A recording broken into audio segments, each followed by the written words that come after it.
Welcome back to Crime Chats. Tiny room, microphone, endless crimes. Yeah.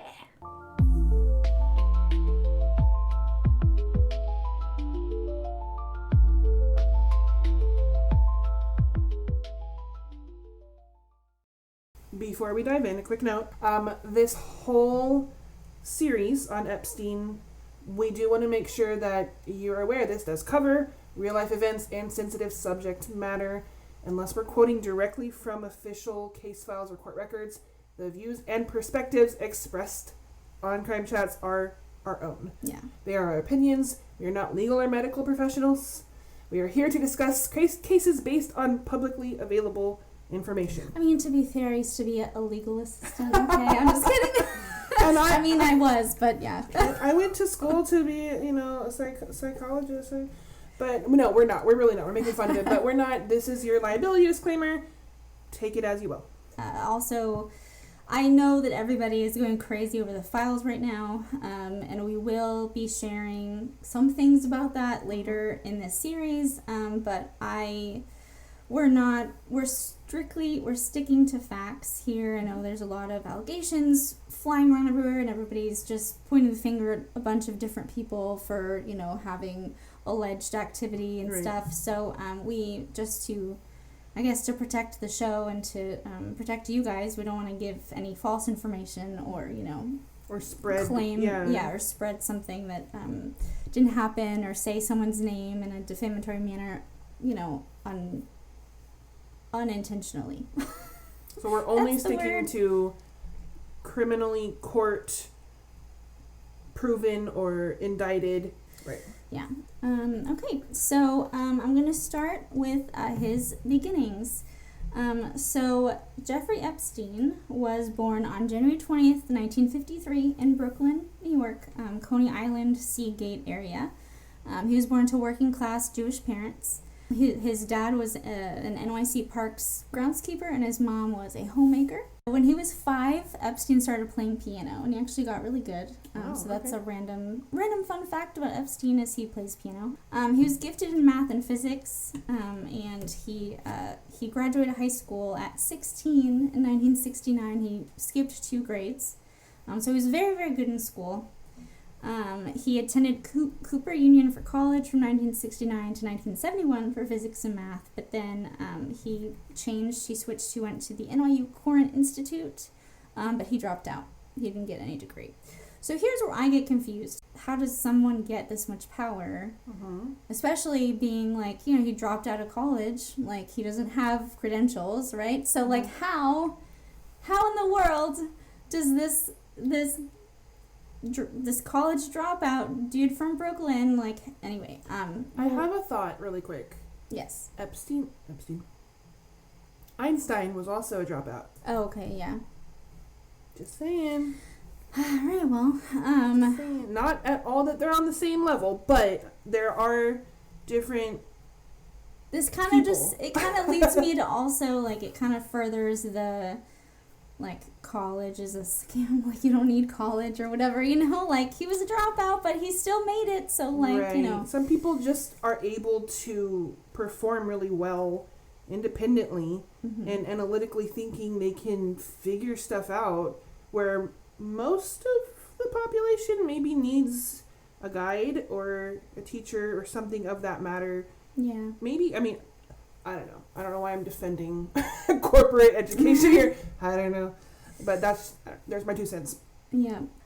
Okay, so after that, he became a teacher. So, I don't know how you become a professor with no degrees. That's the thing that's the most confusing here, is that, you can get to places in life without the credential, but, mm-hmm. How do you get a job anyway? Do you have the date he became, when he first started teaching? I'm going into that, yes. Okay, well, I was just curious because obviously now, in 2026, you can be a teacher if you are 18 and haven't committed a felony. Is that with public school too? No. Yeah. Just with charters. Charters and private schools, I think, yeah. So I'm just curious public schools, you still need the, yeah. Right.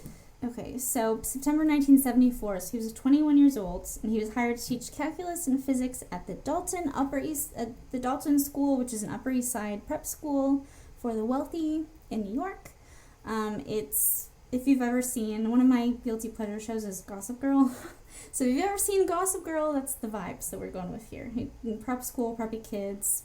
Physics and calculus. Yeah, physics and calculus. Those were difficult classes. I'm allergic to math. I teach math. So achoo! Yeah. I'm not good at math. Math hates me. I hate math. It's a hate relationship.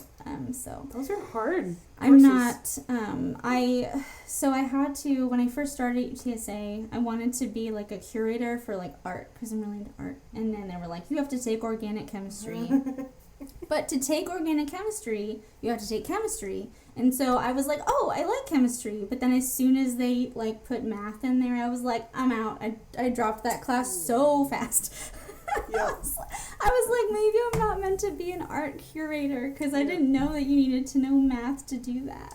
It's just fun, and you go and dig stuff up and preserve history. Yeah, like just Why do you need math? Teach me what chemicals to use to preserve this artwork. Don't ask me to do a formula. Anyway.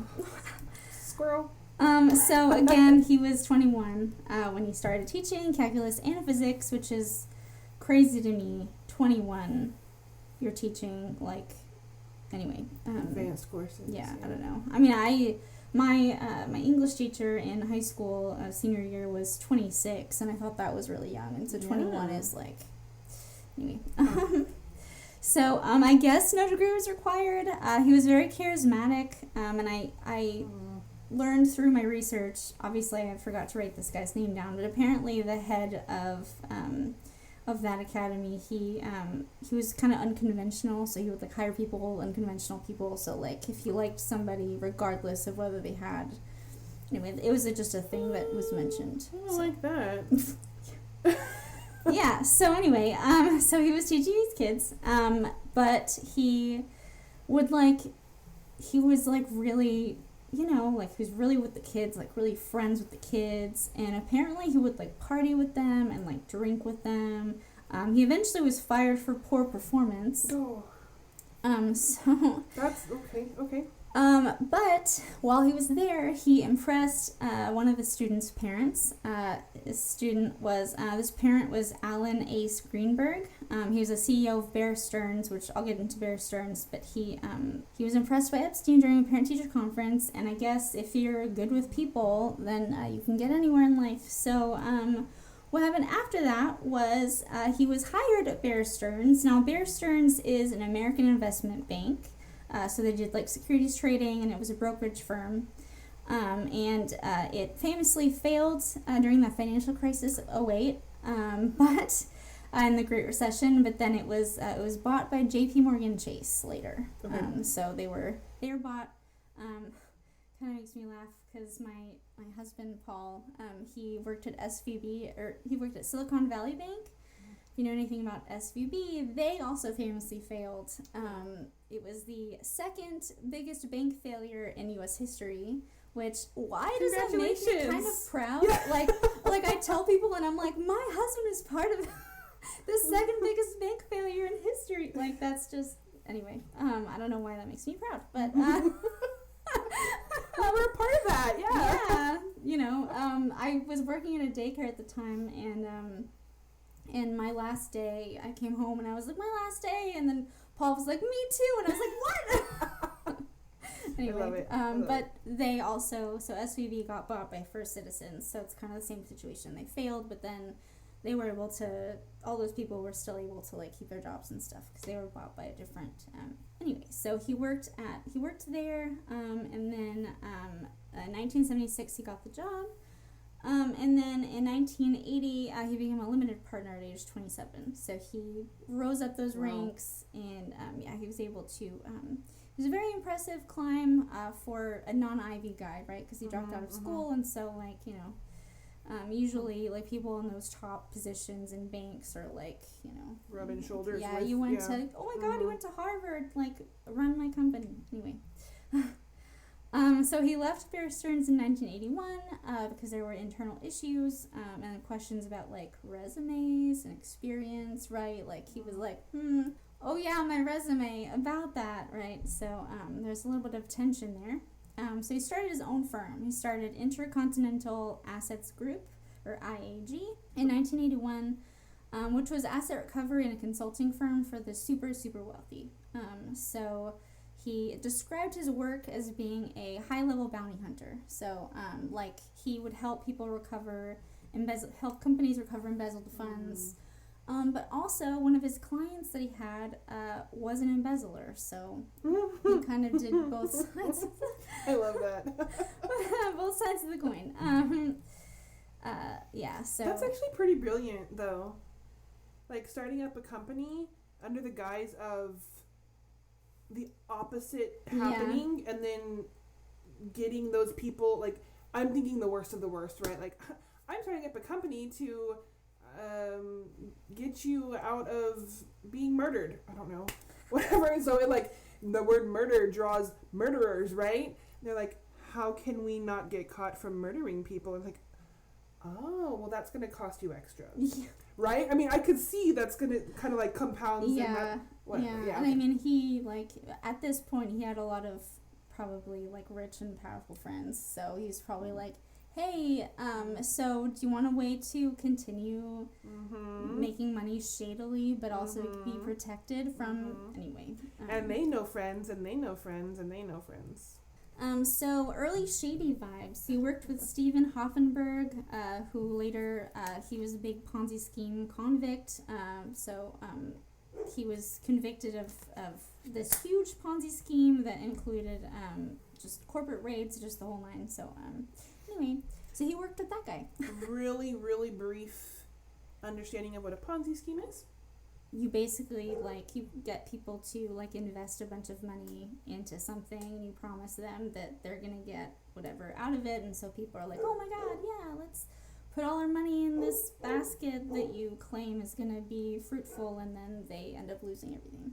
Right, so what I understand it, just quick aside here, so I'm going to promise you you're going to make millions off of this product or idea, and so you trust me because I'm charismatic, and so you give me millions of dollars. There's no product, there's nothing, it's a lie. Yeah. But then I turn around and use that money to continue to build my own wealth and get other people to buy into this. And so the people that give me more money, I turn around and say, oh, look, to the first people, look how much money you made, and give them what I promised them, which is less than what I have now because I have much more people.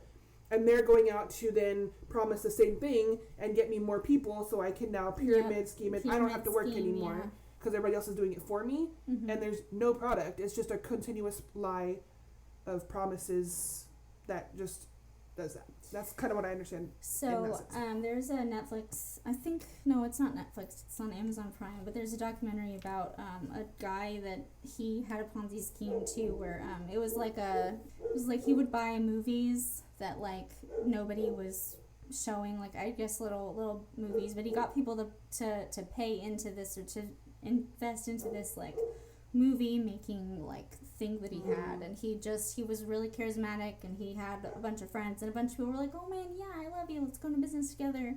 And then the whole thing, like, crashed and burned, and as they do, because people figure out you're lying to me. I want my money back. I don't have your money. Oops. Yeah, I don't have money. Whoops, I spent it. Yeah.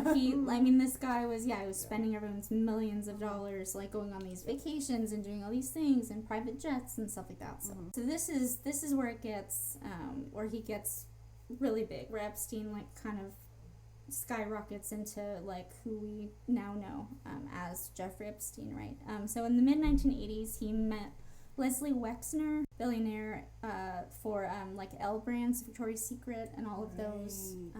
So he, Epstein becomes Leslie's money manager, or financial advisor, and then by 1991, Wexner grants Epstein power of attorney. Why? I'm not sure. I guess he had been doing a really good job as his financial manager. They didn't really go into, but okay. Yeah. So as the power of attorney, he had extraordinary control. He could sign checks. He could buy and sell property. He could manage the trust. Like, he could do everything, basically. Yep.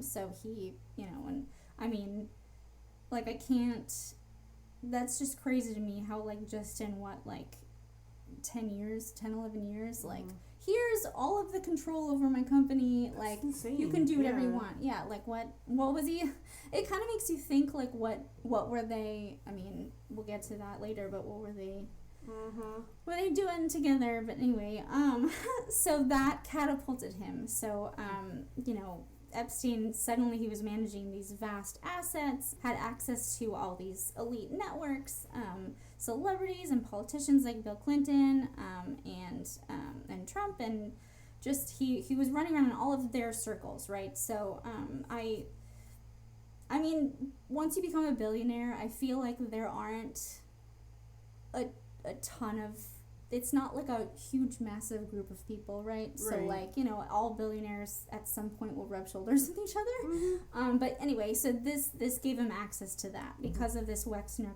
connection, he was able to just go everywhere, do anything, talk to anybody, kind of stuff. I'm really curious about why she gave him power of attorney. Yeah, I don't know. I looked. I couldn't. Wow. Yeah, I don't know. Wow. I'm sure there's something in the files. Because that, to me, right there is like the tipping point of his. From everything that you've just said, that's what really put him over. Yeah, that's what shot him right up to the top. Yeah. So now we can when we go through the files and do our thing, then I'm sure I'll find stuff. We'll find. I'm sure. I'll sleuth about it. So he accumulates personal fortune, so hundreds of millions of dollars. He buys a bunch of properties: his mansion in New York, his property in Palm Beach, and a ranch in New Mexico. So this relationship really just like opened up all the doors to this guy, and suddenly there was nothing that he couldn't do. That's how he got his start, and that's how he was able to control a lot of people, and just he had all this money, and like it's wild to me that it really goes to show you that, like, if you know the right people, and as long as you know the right people, as long as you please the right people, like, I don't know, it kind of makes me want to like go to New York City and like, I'm cute, right? I can do some math. I'm cool, and I know what 2 + 2 is. Don't make me do anything more complicated than that, though. But I'm kind of funny and nice. See, I can manage your money. Totally do that.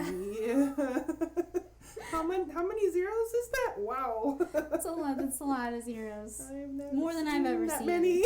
Yeah. Money, please. I'm just kidding. Money? Yeah, right. Golly. So I've got to confess, I was watching you and listening, so I'm sure if anybody is watching us, they'll know I had a cringy face the whole time you were introducing him in the very beginning, and like his teaching. So if you don't know, I've been a teacher for 12 years, and there are so many bad teachers, but there's a lot more good ones. But it's the bad ones that give us a bad rep. So when you were like, yeah, he's like being pals with the kids and hanging out with them, and I'm like, no, that's like the beginning. Not that guy. You don't want to. Yeah. That's the beginning of a bad teacher story. Yeah, I really wanted this episode to be more like, let's leave our like cringy feelings kind of mostly out of it, because we're gonna get into cringy stuff later. It's well, and the whole point of us kind of laying the groundwork before you even started on, we're really trying to only talk about legally factual things. Yeah. I just had to put that out there because my face was like, the whole time you were talking about it, so I was like, I'm gonna have to share this because I need to get it off my chest. But that's that. I've said it. That's my piece. Yeah. So that's that. He's nightmare fuel, like Diddy. They're both nightmare fuel. I'm curious, which we'll talk about in I don't know. I have this beautiful. Are you curious about if there was a Diddy Epstein connection? am. Me I'm too. curious about the curious about any kind of what do you call that? Overlap. Yes. So Yeah. before we kind of move more into your episode right now, your layout here, I do have a possible layout of the upcoming episodes. Oh, okay. What do you think before we present it to the crime chatters? Do you like being called a crime chatter, people? Welcome to the community. You crime chatting? I was so, yesterday in the car, I was making myself laugh because I was like, crime chatter, catter, cratter. Ooh, it's like can't even say it now. And then I thought of critter, but I was like, but critter, it would be crider, right? Because crime. Yeah. So like. Well, you said cratter, it made me think of Kid Craddock. In the morning. Yeah. Right? We're dating ourselves, though, so no, the new gens won't understand who Kid Craddock is. Are we old? No. So, just curious, is this an okay layout for you? Yeah. So, like, to end with these guys. Okay. The whole reason I brought this up right now is because we will be, as we already spoke about a little bit, we will be talking about the actual files in a very tiny amount. There's millions of pages. There's so much, and honestly, it's like it's overwhelming to think about even talking about it because there's so much. So I mean, I definitely have I have a folder of emails that like I straight up just want to I want to talk about these, right? I have something funny. Go ahead. It just made me laugh. Yeah. Well, because yesterday I think you texted. Yeah, in my Epstein file on my phone or when I was like, oh, we shouldn't have an Epstein file. We shouldn't have that on our computers. It's so interesting. I can't. I know. Anyways, but yeah, the whole point is we will be discussing. We're gonna devote one of these streams, one of these episodes in this deep dive on Epstein to reading and reacting to. This is the only one we're gonna have reactions to. A couple of the files in the released Jeffrey Epstein files. Right. Because if you haven't, I encourage you not to. If you haven't dived. If you haven't. So, okay. Wait, so, hold on. So, I've always thought that the past tense of dive is dove. Right. But I'm reading a book to Lily. This is like a year ago or something, and it's about like a polar bear, like a mama and baby polar bear, and she's like walking him around because he's not sleepy yet. So she's like, let's go on a walk. It's really sweet. Anyway, so they talk about seeing a some like other animal like getting ready for bed, and it dived into like a snowy bank, and so I'm like I read that, and so my favorite thing is when I notice typos in books. It's like my favorite thing ever, and so when so it like gives me like a rush. I can't explain it. But so I saw dived, and I was like, oh my god, and I was like, Paul, look, there's a typo in this book, and he was like, no, I think that's right, and I was like, it's not. Like it just English language. But is it? It is. Is it? Okay. Same thing with sleep. It just sounds sleep and slept. You can also say sleeped. I sleeped? No, it's different. It's like in context. Anyways, we're getting off on... Yes, we have the same brain. I understand. Okay. Anyways, so back... Oh, please don't dive into the Epstein files unless you have a very... I don't even know... strong stomach... brain stomach. Yeah, definitely we should do viewer discretion. What kind of warning is that? Trigger warning. Right. Yes, that's the word. There are many of them. Obviously some of them are just court things, but the ones that are actual emails and letters and depositions of certain people are extremely just jaw-dropping. So some of those we're going to read in episode 4, which will be the 4th Tuesday of March. And we're going to remind you that they are verbatim when we read them to you, not our opinions, not our perspectives. Yeah. And then we will react to those because that's the point of that episode and that episode alone. The rest of these episodes are just strictly, hopefully, we'll keep it as much as we can factually based and court records and things like that because of the nature of the beast of Epstein. Yeah.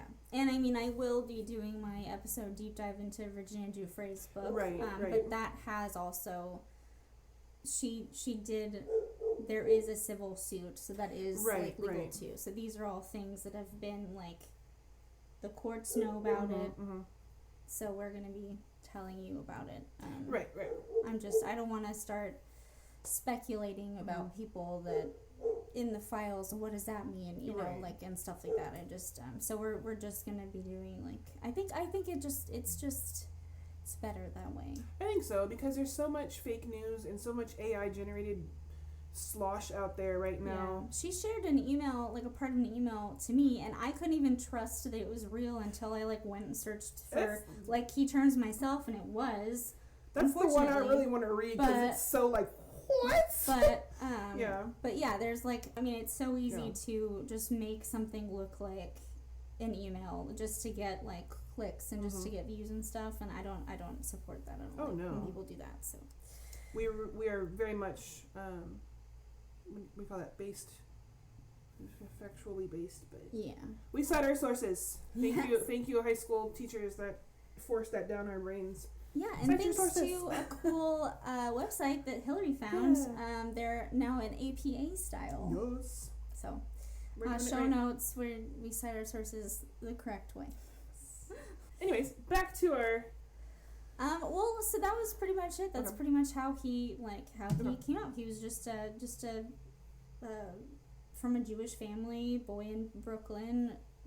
He, you know, kind of, his whole life is about, like, being really charismatic and friendly, and you know, he kind of became friends with a lot of people, and that sort of propelled him. It kept kind of propelling him until he met Leslie Wexner, and then that just catapulted him. I don't remember you saying he was from a Jewish family in the beginning. Yeah, I did. He was from Jewish parents. Then my brain missed it because other things that I've already compiled for later episodes that connects things to working. He just was born to working class Jewish parents. Sorry, I probably was talking fast. Yeah. Okay. Interesting. Yeah. Cliffhanger moment, but if you don't know, you will. Yes, he was. That is relevant.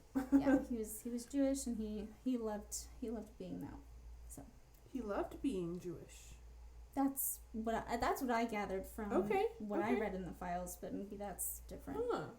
Yeah. Okay. For you. Interesting. I haven't done any research into his upbringing, so the fact that is really sheds a completely new light on some news that I have in the next now episode. I just want to know. She's leaving you guys on a cliffhanger, but she's also leaving me on a cliffhanger, and I am her co-host. Yes. You see, that's how it works here, because you want the... Here at Crime Chat's headquarters, here in this tiny room with this microphone and endless crimes. That's right. Yeah! Because you want the raw reaction. So if I told everybody now, then she wouldn't be like, oh. So, Epstein, we have a nice, succinct intro into his... How he became in the position that he was in. Yes. And so you left us at what age, kind of, would you say, in the last bit that you read? So 27 is when he became like a limited partner, but then he like left Bear Stearns in like the 80s, and then he met or it was in 91 that Leslie Wexner just let him like control everything, so he would have been like 30s, early 30s, kind of mid 30s. Oh, that's scary. Okay. Yep, mid 30s. Okay. So next week will be all about, I'll be kind of the one leading that one with my research, and we're going to be talking about kind of breaking down really his first arrest and why he was arrested the first time. And that'll be around early 2000s. So that makes sense if in 91 is really the climax, the peak of his, I'm going to start making a name for myself. Thank you, Wexner. Kind of thing. He was like, now I can do anything. Because he could do anything at that point. I'm really wanting with the episode for next week with his first arrest and kind of his dipping his toes into legal issues. I would like to also bring up our favorite book here. Yeah. It's the DSM-5.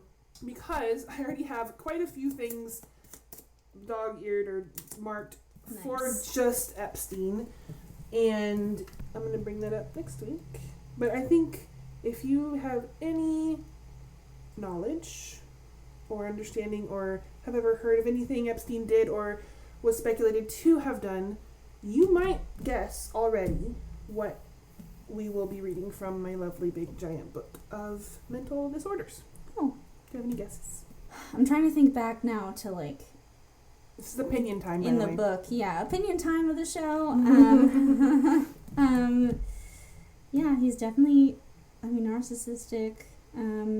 He's kind of has this grandiosity about him. When we were doing the Footy Edu episode, we're talking about like, okay, it just has these, what's it called? Like, thoughts of grandeur. Thoughts of grandeur. Yeah. I thought there was a term for that. I mean, that goes with the grandiosity, or with the narcissism, or schizophrenia sometimes, but more narcissism. Yeah. So he basically just like thinks the world of himself, and he knew he was smart, and he liked to let people know, and he liked to use his influence, and he obviously used that to do things that we'll get into in later episodes. Yep. I have a lot of opinions on Epstein. I'm just trying to keep it contained. Yes. So we, I think that's kind of wraps it up here. Yeah. Do you have anything else you wanted to say? Okay. No. Do you want to talk about anything on our lovely pegboard? Oh, yeah. So if you guys love crime chats like we do, you should consider donating maybe. Or if you'd like a shout out, you can donate $5 and we'll talk about how great you are. Yes. But also, mainly we are looking for, so Hillary said we have the Pacer account now, and so, it's 10 cents per page. So I don't know how long an affidavit usually is, but multiple pages. Yeah. So if we want to get access to any of that, we have to pay for it, and we're sort of we have a goose egg budget right now. So we're a teacher. So if you like us, if you want more from us, if you want deep dives, then consider helping us financially. That'd be really cool. You can find us on TikTok, Facebook, YouTube. We post pretty consistently, multiple times a week. Yeah. All of our source material is on our podcast page on RSS and our Substack page. So if you're interested to fact check us, please do. You can go over there and check that out. If you would like to leave us a review anywhere that you see us, do that. You can leave us comments, even if it's just to say hey. Just say hey. Don't be scared. We would love it. We're talking about scary things. We're not scary people. That is true. We laugh in the face of danger. Yep. So I guess we'll be back next week with episode 2 of Epstein. Thanks for hanging out with us. Thanks for hanging out with us. Bye. Bye.